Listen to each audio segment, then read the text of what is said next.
ஏன்பா இந்த 2026 யாருப்பா ஆட்சிக்கு வருவாங்க? இருக்கிறவங்களே மறுபடியும் வருவாங்களா, இல்லை புதுசாக வருவாங்களா, இல்லை புதுசாக வந்தவங்கள புதுசாக வருவாங்களா அப்படிங்கிற பல கேள்வி இப்போவே ஆரம்பிச்சிருச்சு அப்படின்னு தான் சொல்ல முடியும். ஆனால் பார்த்தீங்கன்னா ஏன்பா எலெக்ஷன் இருக்கிறது இன்னும் அடுத்த வருஷம் மே மாதம்பா.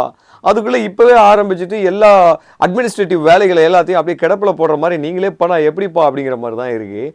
எஸ், பொலிட்டீஷியன்ஸ் எல்லாருமே இப்போவே ரெஸ்ட் எடுக்க ஆரம்பிச்சிட்டாங்க.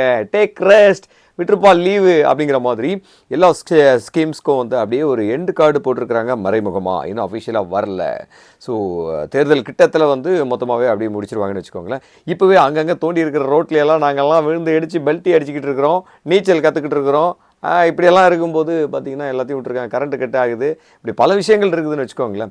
ஸோ இப்போவே நிர்வாகம் அப்படிங்கிறது முடங்க ஆரம்பிச்சிருச்சு அப்படின்னு சொல்ல முடியும். இது மக்களுக்கு மிகப்பெரிய ஒரு பாதிப்பை அளிக்கக்கூடிய கவனிக்கத்தக்க ஒரு முக்கியமான ஒரு விஷயமாக அதை நான் பார்க்குறேன்.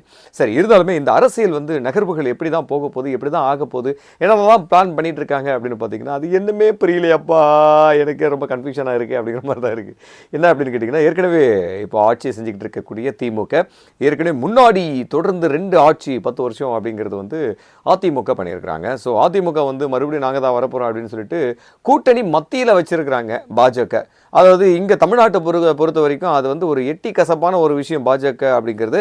அதை கொண்டு எங்களுக்கு கூடின்னு குடித்தா நாங்கள் எப்படி குடிப்போம்? எட்டி கசப்புனா என்னன்னு தெரியல, எட்டி காய் என்னன்னு தெரியல, அந்த மாதிரி தான் அது எங்களுக்கு. அதனால் நாங்கள் அக்செப்ட் பண்ணிக்க மாட்டோம் அப்படிங்கிற மாதிரி தமிழ்நாட்டு மக்கள் பேசிக்கிட்டு இருக்கிறாங்க அப்படின்னு சொல்கிறாங்க.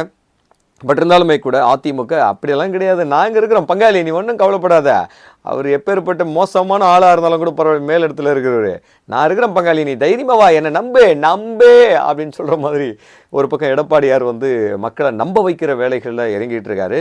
ஆனால் மக்கள் நம்புவாங்களா நம்ப மாட்டாங்களா, பொறுப்பு மறுபடியும் கொடுப்பாங்களா, ஆட்சியில் அமர வைப்பாங்களா வைக்க மாட்டாங்களா அப்படிங்கிறத நம்ம பொறுத்திருந்து தான் பார்க்கணும். இது ஒரு பக்கம் இருந்தாலுமே கூட திமுக இப்போ ஆளும் கட்சியாக இருக்குது. ரொம்ப 10 வருஷத்துக்கு அப்புறம் ரொம்ப ஈகராக எப்படி ஆட்சி பிடிக்கணும்னு என்னென்னவோ வாக்குறுதிகள் எல்லாம் அள்ளி வீசி அதில் செஞ்சாங்களா செய்யலையா அப்படிங்கிறது மக்கள் இன்னும் கூட செய்யலப்பா அப்படின்னு பல பேர் சொல்லிக்கிட்டே இருக்கிறாங்க.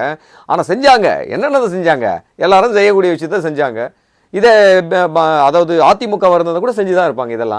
அதெல்லாம் செய்கிறது மேட்ரு கிடையாதுங்க. மிக முக்கியமான விஷயங்கள் எல்லாம் அதெல்லாம் வாக்குறுதி கொடுத்தாங்க, அதெல்லாம் செஞ்சாங்களா? குறிப்பாக அரசு ஊழியர்கள் பணி நியமனம், வேலை வாய்ப்புகள் அப்படிங்கிற விஷயத்துல எல்லாம் என்ன பண்ணாங்க? ஒரு நாட்டினுடைய மிக முக்கியமான அடித்தளமே பேஸே கல்வி, மருத்துவம், வேலை வாய்ப்புகள் அப்படிங்கிற விஷயங்கள் தானே, பொருளாதாரம் தானே. அப்போ அந்த கல்விக்கு முக்கியத்துவம் கொடுத்தாங்களா? இன்னைக்கு அரசு பள்ளிக்கூடங்கள்லாம் மூடிக்கிட்டு வந்துக்கிட்டு இருக்கிறாங்க. எத்தனை அரசு பள்ளிக்கூடங்கள் இன்னும் மூட போகிறாங்க அப்படிங்கிறது மிகப்பெரிய ஒரு கேள்விக்குறியாக மாறிக்கிட்டு இருக்கு. ஏன் அப்படி காரணம் அப்படின்னா, அங்கே மாணவர்களும் இல்லை, ஆசிரியர்களும் இல்லை. மாணவர்கள் இருக்காங்க, ஆசிரியர்கள் இல்லை, அதனால தான் மாணவர்கள் இல்லை அப்படிங்கிற கேள்வியும் மக்கள் முன் வச்சுக்கிட்டு இருக்காங்க. இதுவும் கூட நம்ம யோசிக்க வேண்டியதாக இருக்குது. பில்டிங்கை மட்டும் கட்டிக்கிட்டே இருக்கிறாங்க பாஸ், அந்த பில்டிங்குள்ளே மாணவர்களை கொண்டு வைக்க மாட்டேங்கிறாங்க, ஆசிரியர்களை கொண்டு வைக்க மாட்டேங்கிறாங்க. இது என்ன வகையில் நியாயம்? பல திட்டங்களெல்லாம் பண்ணிக்கிட்டு இருக்காங்க. இப்போ கூட பார்த்தீங்களா, பாஸ் ஷேப்பில் உட்காருங்க, எடி உட்காருங்க அப்படின்ற மாதிரிலாம் பல திட்டங்களை கொண்டு வந்துக்கிட்டு இருக்காங்கன்னு சொல்கிறாங்க. ஸோ குழந்தைங்களுக்கு பக்கவாதமே வந்துடும் போல இருக்குது. பட் சொல்கிறாங்க, வாய்ப்புள்ள பள்ளிகளில் அதை பயன்படுத்துங்கள், இது ஒரு பரிசோதனை இதுதான் அப்படின்னு சொல்லிட்டாங்க. ஸோ எது எப்படி இருந்தாலுமே கூட கொடுத்த வாக்குறுதிகளை திமுக ஆட்சி நிறைவேற்றினாங்களா அப்படின்றது மிகப்பெரிய ஒரு கேள்விக்குறியாக இருக்கும் பட்சத்தில் அப்படின்னு எதிர்க்கட்சிகள் சொல்லிக்கிட்டு இருக்காங்க. அது நிலவரத்தை டேட்டாஸ் எடுத்து பார்த்தா தான் நமக்கு புரியும். பட் ஓரளவுக்கு நிறைவேற்றி வந்திருக்கிறாங்க அப்படின்னு நம்ம சொல்ல முடியும். ஸோ இவங்கள திமுக தம்பி 26 நாம தான், 31 நாம தான், இன்னமும் முப்பாட்டனுக்கெல்லாம் முப்பாட்டம் வருங்காலத்திலே நாம தான் அப்படின்னு திமுக சொல்லிக்கிட்டு இருக்கிறாங்க அடிச்சு. ஏய் தம்பி, அண்ணன் வர ஓரம் வெயிட்டிங் அப்படின்னு சொல்லிட்டு தளபதி விஜய் அவர்கள் ஒரு பக்கம் புதுசா என்ட்ரி கொடுத்து, நான் ஏ டீமும் கிடையாது, பி டீமும் கிடையாது, சி டீமும் கிடையாது அப்படின்னு எந்த டீமும் கிடையாது, நான் ஒரு ஓன் டீம் அப்படின்னு வந்திருக்கிறாரு.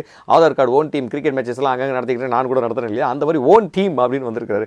1 man ஆர்மி அப்படின்னு சொல்லிட்டு அவரும் எல்லாத்தையும் கலந்து இதில் கொஞ்சம் எடுத்து பஃபே சிஸ்டம் மாதிரி ஒரு தட்டில் வச்சுக்கிட்டு அப்படி சுற்றி ஒரு பீஸ் வை, காயை வை, பொரியல் வை, ஸ்வீட் வைன்னு அந்த மாதிரி பல தலைவர்களை தூக்கி உள்ளே போட்டு, பல கொள்கைகளை தூக்கி உள்ளே போட்டு ஒரு கிளம்ஸியாக ஒன்று கொடுத்துருக்குறாங்க. பார்த்தீங்களா, உனக்காகவும் பேசுவேன், பார்த்தீங்களா உனக்காக, ஏய் உனக்காகவும் ஒருத்தர் விட மாட்டோமே அப்படின்னு சொல்லி, அதாவது உள் உணர்வோட கொள்கை புரிதலோட இந்த தமிழ்நாட்டோட பேஸை தெரிஞ்சுக்கிட்டு இந்த எல்லாத்தையும் சேர்த்து எல்லா தலைவர்களையும் ஒன்று சேர்த்து இந்த ஆட்சிக்கு வர மக்களை உங்களுக்காக நான் பண்ணுறேன் அப்படின்னு சொல்லியிருந்தாங்கன்னா அது வரவேற்கக்கூடிய ஒரு விஷயமா கூட இருக்குன்னு வச்சுக்கோங்களேன்.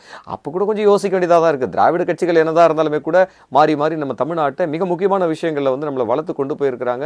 இன்றைக்கி இந்தியாவுக்கே மிக முன்மாதிரியான பல விஷயங்களுக்கு முன்னோடிகளாக திராவிட கட்சிகள் ரெண்டுமே நமக்கு இருந்திருக்கிறாங்க அப்படின்றத தவிர்க்க முடியாதுன்னு வச்சுக்கோங்களேன். இதுக்கிடையில் நீ ஏன்பா வர அப்படின்ற ஒரு கேள்வி இருந்தாலுமே கூட, ஆனால் இவங்க வர மாமி கழுத போல ஆனாலும் கழுத தேஞ்சி கட்டெரும்பான கதை அப்படிங்கிற மாதிரி திராவிட கட்சிகளுடைய வீரியம், அவர்களுடைய கொள்கைகள், அவர்களுடைய சமூக நீதி அப்படிங்கிறதெல்லாம் வந்து அங்கே எங்கேருந்து பெரியார்லேருந்து ஆரம்பித்து அறிஞர் அண்ணா, கலைஞர்கிட்ட இருந்து பிரிஞ்சு எம்ஜிஆர், அப்புறம் ஜெயலலிதா அப்படின்னு ஒரு கிளை, இப்படி ஒரு கிளை, நடுவில் அங்கிறத சண்டை போட்டுன்னு போன மதிமுக உட்பட இப்படியான தேமுதிக உட்பட இப்படியான கிளைகள், நடுவில் வந்து ஏப்பா நீங்கள் யாரை வேணாலும் கட்சி ஆரம்பிக்கிறீங்க, ஆட்சியை பிடிக்கிறீங்க, என்ன வேணாலும் பண்ணுறீங்க, ஆனால் எங்களையெல்லாம் விட்டுறீங்களப்பா, நாங்கள்லாம் என்ன சொல்கிறது, நாங்கள்லாம் பட்டியலின மக்கள், நாங்கள்லாம் ஒடுக்கப்பட்ட மக்கள், சிறுபான்மையின மக்கள், இஸ்லாமிய மக்கள், கிறிஸ்தவ மக்கள், எங்களெல்லாம் யார் ஆட்சிக்கு வந்தாலும் கண்டுக்க மாட்டேங்கிறீங்களா அப்படின்னு சொல்லி உருவாகின பல கட்சிகள்.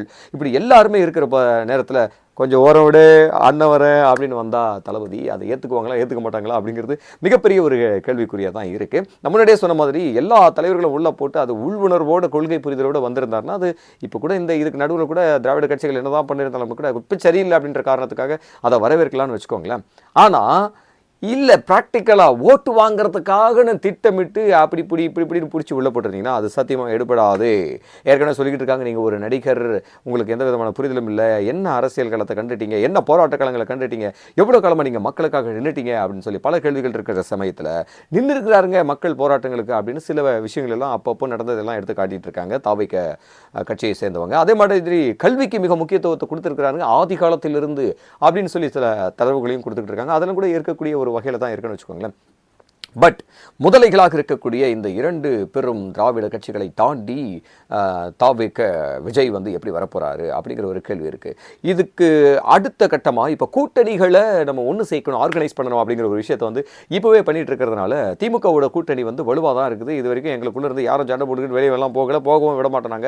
நாங்கள் we are the very strongest கூட்டணி அப்படின்னு சொல்லிட்டு மத்திய அரசில் இருக்கக்கூடிய அவங்களுடைய ஹெட் ஆஃப் அப்படின்ற மாதிரி இருக்கக்கூடிய காங்கிரஸ் அவங்களுக்கும் வந்து ஒரு உறுதுணையோட கொடுத்துக்கிட்டு இருக்கிறாங்க. பட் அதையே நாங்கள் உடைக்கிறோம் பாருங்கள், எங்களுக்கு ஒரே ஒரு வீரர் இருக்கார், அந்த மாவீரர், அவரை நாங்கள் வெளியில் கொண்டு வந்துட்டுனா மொத்த ஆட்டம் க்ளோஸ் அப்படிங்கிற மாதிரி ஒரு பக்கம் முயற்சிகள் நடந்துட்டு இருக்கு அப்படின்னு சொல்கிறாங்க. ஒரு பக்கம் அதிமுக ஏற்கனவே அந்த எட்டிக்காய் அங்கே போயிட்டதுனால மக்கள் வந்து அப்படின்ற மாதிரி இருக்காங்கன்னு வச்சுக்கோங்களேன். அது இருக்கிற சமயத்தில் வந்து அந்த கூட்டணிக்கு தாவைக்க போகுமா போவாதா அப்படிங்கிற ஒரு கேள்வி இருக்குது. ஆனால் அவர் என்ன பார்த்துட்டாரு, முன்னாடியே அப்ளிகேஷன் நாங்கள் கொடுத்தோம், ஆனால் அவங்க வந்து ரொம்ப எங்களை சீப்பாக நினச்சி இவ்வளோ தான் தம்பி வச்சுக்க அப்படின்னு சொன்னாங்க. அந்த இடத்துல போய் நம்ம நிற்க முடியுமா, அதனால் கோச்சிக்கிட்டு வந்துட்டுங்க அப்படின்னு என்ன தான் பண்ணுறாங்க, எப்படியா இருந்தாலும் நம்மக்கிட்ட வந்து தான் ஆகணும் அப்படின்னு நினச்சிட்டு இருந்தாங்க. டக்குன்னு அவங்க ஏப்பா இவனுக்கு பதிலாக நம்ம எட்டிக்காயோ ஓகே தான் அப்படின்ற மாதிரி முடிவு எடுத்துகிட்டு போயிட்டாங்களே. இப்போ நான் நிர்கதியாக நிற்கிறேன்னா நான் என்ன பண்ண போகிறேன் அப்படின்னு சொல்லிட்டு தாவேக்க தவிச்சிக்கிட்டு இருக்காங்க அப்படின்னு சொல்ல முடியும். ஸோ இந்த இடத்துல வந்து வெளியில் காட்டிக்கூடாது, நம்ம வந்து வீரர் மாதிரியே காட்டிக்கணும் அப்படின்னு நாங்கள் தனித்து தான் இப்போ எங்கள் தலைமையில் தான் கூட்டணி, நான் தான் முதல்வர் வேட்பாளர் அப்படின்னு கில்லி மாதிரி சொல்லியிருக்கிறாரு. இது ரெண்டு வகையில் பார்க்கலாம். ஒருவேளை அப்படி இப்படி உள்ளுக்குள்ளே பயங்கரமாக காய் நகர்த்தி அந்த இரண்டாம் தரப்பட்ட மூன்றாம் தரப்பட்ட கட்சிகளெல்லாம் ஆர்கனைஸ் பண்ணிடுவாங்களோ ஏதாவது ஒன்று பண்ணி அப்படின்ற மாதிரி தோணுது. இல்லைனா ஒரு பக்கம் ப்ராக்டிக்கலாக என்ன தோணுது அப்படின்னு கேட்டிங்கன்னா, என்ன பண்ணுறது, யாரும் வரமாட்டேன்றாங்க, அட்லீஸ்ட் நம்மளோட வாக்கு வங்கியாச்சும் இந்த சமூகத்துக்கு இந்த தமிழ்நாட்டு மண்ணுக்கு வந்து நம்ம நிரூபித்து காட்டுவோம், எவ்வளோ நம்மளோட கெப்பாசிட்டின்னு காட்டிடுவோம், அடுத்த எலெக்ஷனில் உட்காந்துருவோம் சிம்மாசனத்தில் அப்படிங்கிற மாதிரி தாவைக்க முடிவு பண்ணி முயற்சி பண்ணிக்கிட்டு இருக்கிறாங்க அப்படிங்கிறதே சொல்லிக்கிட்டு இருக்காங்க. இதுக்கு நடுவில் சில முக்கியமான கட்சிகளுக்குள்ள குடும்ப பிரச்சனை, அப்பா பிரச்சனை, மகன் பிரச்சனை, இதெல்லாம் வேறு நடந்துக்கிட்டு இருக்கு. ஸோ இதெல்லாம் எங்கே போய் எப்படி முடிய போகுது அப்படின்றது ஒன்றுமே புரிய மாட்டேங்குதுப்பா. இப்போ நான் பேசுறது ஏதோ உங்களுக்கு புரிஞ்சுதுங்களா? புரியல, அதே தான் எனக்கும் புரியல. பட் இருந்தாலும் ஏதோ ஒன்று பேசியிருக்கிறேன். உங்களோட கமெண்ட்ஸ் வந்து கீழே போட்டுருங்க. ஓகே, நன்றி, வணக்கம்.